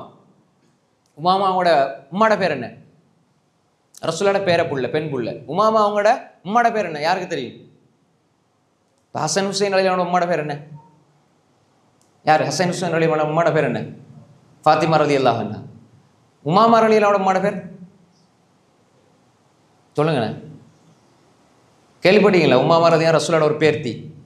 அவங்களோட இன்னொரு மகளுக்கு ஜைனப், அவங்களோட மகள் உமாமா பின்த் ஜைனப். அவங்கள தோளில் போட்டுக்கிட்டு தான் தக்பீர் ஃபர்லு தொழுகை ஜமாத் நடத்துகிறாங்க. தோளில் போட்டுக்கிட்டு அல்லாஹ் அக்பர் தக்பீரை கட்டுறாங்க. ருக்குக்கு போறேன்னா இறக்கி வைக்கிறாங்க, சுஜூதுக்கு போறேன்னா சுஜூத் செஞ்சுட்டு திரும்ப நிலைக்கு வரும்போது தூக்கி தோளில் போட்டே தொழுகை நடத்தினாங்க ரசூல் ஸல்லல்லாஹு அலைஹி வஸல்லம். இது ரசூல்லா ஜமாத் நடத்தும் போது செஞ்சது. அன்புக்குரிய சகோதரர்களே, இப்படி இபாதத்தில் கூட ரசூல் ஸல்லல்லாஹு அலைஹி வஸல்லம் மென்மையாக இருந்திருக்கிறார்கள் என்றால் அவருடைய வாழ்க்கையில் எவ்வளவு மென்மையாக இருந்திருப்பாங்க. எனவே அன்புக்குரிய சகோதரர்களே, அந்த மென்மையாக இருந்தனால தான் அல்லாஹ் தஆலா சொல்றான், நீங்க மென்மையை கடைபிடித்தால் வெற்றி பெறுவீர்கள். ஏன் தெரியுமா? அல்லாஹ் தஆலா சொல்றான், நீங்க வகூலா லஹு கௌலன் லய்யினன் லஅல்லஹு யததக்கரு யக்ஷா. மூசா அலைஹிஸ்ஸலாம், ஹாரூன் அலைஹிஸ்ஸலாத்தை அல்லாஹ் தஆலா சொல்றான், நீங்க ஃபிரௌன்ட்ட போறீங்க, ஃபிரௌன்ட்ட போய் நீங்க தவா செய்யற நேரம் கௌலன் லய்யினன் மென்மையா பேசுங்க. யார்கிட்ட? அவன் எப்படி சொல்லியிருக்கிறான், ஃபகால அனா ரப்புக்குமுல் ஆலா, நான் உங்களுடைய உயர்ந்த ரப்புன்னு சொல்ற ஃபிரௌன்ட்ட போய் நீங்க தவா செஞ்சாலும் மென்மையான வார்த்தை பேசுங்கன்னு சொன்னா லய்யினன் மென்மையா பேசுங்க. ருகூல சுப்ஹான ரப்பில் அதீம்ங்கிறான், அல்லாஹ் பெரியவன்.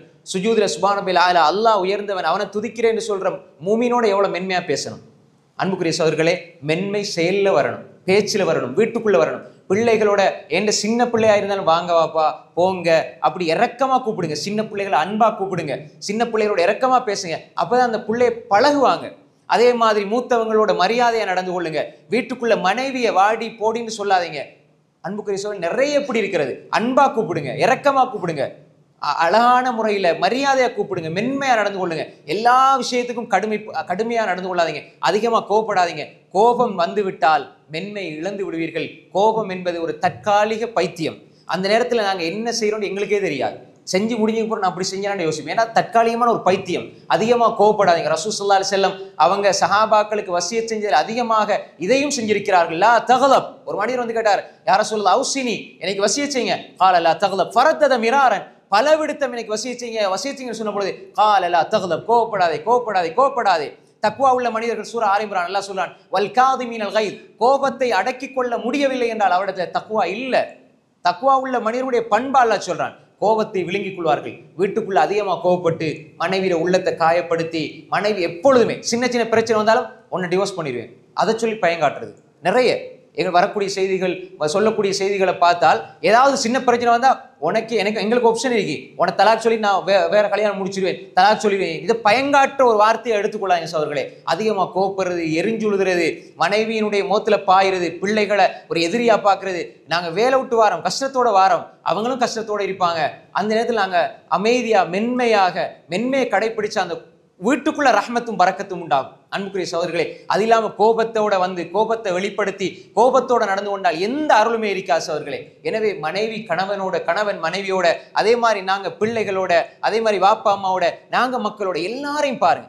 யாராவது ஒரு மூத்தவங்களை பார்க்கும் பொழுது இது என்னுடைய வாப்பா என்னுடைய சகோதரனை போல நினைக்கும். சின்ன பிள்ளைய பார்க்கும் பொழுது என் மகன், என் தம்பி, என் தங்கச்சி என்று பாருங்க. அவ இறக்கம் வருஷவர்களே. நாங்க எங்கட பிள்ளைகளோட இறக்கமாயிருப்போம். வேற ஆக்களை கண்டா இறக்கம் இல்லாம போகுதுன்னா என்ன அர்த்தம்? எல்லா மனிதர்களோடும் அன்பாக இருக்கிற மனிதர்கள் தான் உண்மையான இரக்கமுடையவர்கள். யார் மனிதர்களுக்கு இரக்கம் காட்டுவார்களோ அவர்களுக்கு அல்லாஹ் இரக்கம் காட்டுவான. சொந்த பிள்ளைகளுக்கு மட்டுமல்ல, யார் தவறு செஞ்சாலும் அதை வெளிப்படுத்தாதீங்க. யார் சின்ன தவறு செஞ்சாலும் பெரிய தவறு செஞ்சாலும் நீங்க அவரை திருத்தம் நினைச்சா தனிப்பட்ட முறையில் பேசுங்க. அதே மாதிரி குத்தி காட்டாதீங்க, அடுத்தவங்களை இழிவுபடுத்தாதீங்க, அடுத்தவங்களை கேவலப்படுத்தாதீங்க, அடுத்தவருடைய முகத்துல பாஞ்சு பேசாதீங்க, அடுத்தவருடைய குறையை தேடாதீங்க, அடுத்தவங்களுடைய குறைகளை துருவி ஆராயாதீங்க, அடுத்தவர்கள் இழிவாக கருதாதீங்க. அன்புக்குரிய சகோதரர்களே, ரமதானுடைய காலம், லைலத்துல் கத்ர் அடைகிற காலம் என்றா இந்த குணங்கள் வரணும் சகோதரர்களே. இந்த குணங்களின் ஊடாக லைலத்துல் கத்ர் நாங்கள் அடைஞ்சு கொள்ளணும் சகோதரர்களே. நாங்க யாரையும் இழிவாக்குறது கூடாது. அதாவது மூத்தவங்களை கண்டா அவங்களுக்கு ஏதாவது நாங்க அவங்கள அன்பா நடந்து கொள்ளணும், மரியாதையா நடக்கணும், அவங்களோட மென்மையா நடக்கணும். ஏதாவது திரும்ப திரும்ப ரெண்டு வார்த்தையில் பேசுவாங்க, அவங்களோட புரிஞ்சு கொண்டு நாங்க அவங்களோட மென்மையா நடந்து கொள்ளணும். நாங்க படிச்சவங்க, நான் ஆலிம், நான் பெரிய படிச்ச ஸ்கூல்ல டீச்சர் ஆயிருக்கிறேன், நான் அங்க பெரிய முஃப்தியா பட்டத்தோட இருக்கிறேன், இதெல்லாம் இல்லை சோர்களே. மூத்தவங்க ஏதாவது வேலை சொல்றாங்கண்டா செஞ்சு கொடுங்க, நன்மை இருக்கிறது. மூத்தவங்களை மதிங்க, சின்னவங்களை கண்ணியப்படுத்துங்க, எல்லாருடைய அன்பாயிருங்க. நான் கொஞ்சம் பிரபலியமானவர், அவர் கொஞ்சம் பிரபலியமானவர், எனவே எல்லாருக்கும் சலாம் நான் போய்த்து வரேன். அவர் மக்களோட பேசுறதில்லை. என்ன மார்க்கம் இது? ரசூல்லா மக்களோட இருந்தாங்க, எல்லாரையும் பார்த்து சிரிச்சாங்க. அவங்க சலாத்துல முந்தி கொண்டாங்க. காண்றவங்களை பாருங்க, சிரிங்க, அது ஒரு தர்மம். ஒன்றுமில்லையா? சிரிங்க, நல்ல வார்த்தைகளை சொல்லி கொடுங்க, அன்பா பேசுங்க, சலாத்துல முந்தி கொள்ளுங்க, எல்லாருடைய அன்பாயிருங்க. சின்ன பிள்ளைகளை கையை பிடிச்சி சலான் சொல்லுங்க, ரசூலோட பண்பிரி. சின்ன பிள்ளைகள் ஓடி வாராங்களா, சலான் சொல்லுங்க, சின்ன பிள்ளைகளுக்கான கொஞ்சம் இருங்க அப்படின்னு போறது. நாங்க நிறைய மார்க்கம் படிச்சவர்கள், அல்லாஹ் பாதுகாத்தவர்களை தவிர மார்க்கம் படிச்சவர்கள் கூட அப்படி நடந்து கொள்றாங்க. சின்ன பிள்ளை வாராங்களா, சலான் சொல்லுங்க, சோகம் விசாரிங்க, கேளுங்க, நல்லா படிங்கண்டு ஆர்வம் ஊட்டுங்க. இந்த பண்புகளை உருவாக்கி கொள்ளுங்க சகோதரர்களே. எல்லாருக்கும் இந்த பண்புகள் வரணும். ஒரு மனிதன் அவனுடைய அறிவும் அஹ்லாக்கும் இருக்கணும், அறிவு அவனுடைய இபாதத் இருக்கணும், அவனுடைய வாழ்க்கையில பேணுதல் இருக்கணும், பக்குவம் இருக்கணும், நற்குணங்கள் இருக்கணும். அதுதான் மக்களுடைய உள்ளத்திலையும் அல்லாஹ்விடத்திலையும் அவனுக்குள்ள அந்தஸ்தையும் மரியாதையும் கபூலியத்தையும் ஏற்படுத்தும். மக்கள் மத்தியில் அன்பை உண்டாக்கும், அல்லாஹ்விடத்தில் கபூலியத் அங்கீகாரத்தை ஏற்படுத்தும். எனவே அன்புக்குரிய சகோதரர்களே, மக்களை புரிந்து மக்களோட அன்பாக மென்மையாக நடக்கிற நல்ல மக்களாக அல்லாஹு தாலா நம்ம எல்லோரையும் ஆக்கியருள்வானாக. வாஹிரு தஅவானா அனில் ஹம்துலில்லாஹி ரப்பில் ஆலமீன். வஸ்ஸலாமு அலைக்கும் வரஹ்மத்துல்லாஹி வபரகாத்துஹு.